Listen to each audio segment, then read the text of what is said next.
women's marathon was the last marathon and the last sport before the ending of the Olympics.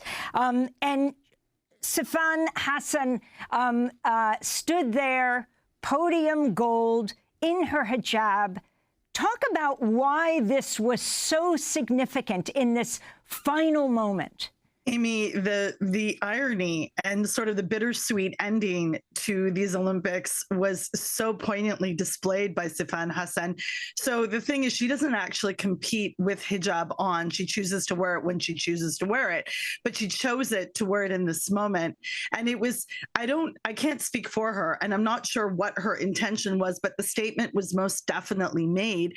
I mean, to accept one of the biggest honors, the last medal ceremony, and you know, in a host nation that literally violently prevents Black and brown Muslim women who choose to wear hijab from sport, and people, and I think that's one of the most underreported stories of these games as well, was the fact that this host nation who claims to participate and be part of this Olympics of gender parity, which is really hypocritical because they don't even allow their own Olympians, French Olympians who are Muslim women and want to wear hijab, cannot.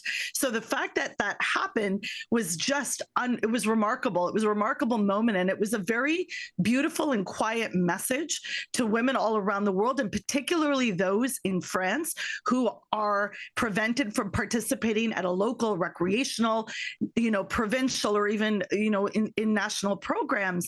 And I work with an organization and follow them and report on them called Basket pour toutes, and which is basketball for all is the translation. And the fact that that moment was done, I mean, the conversations were fluttering.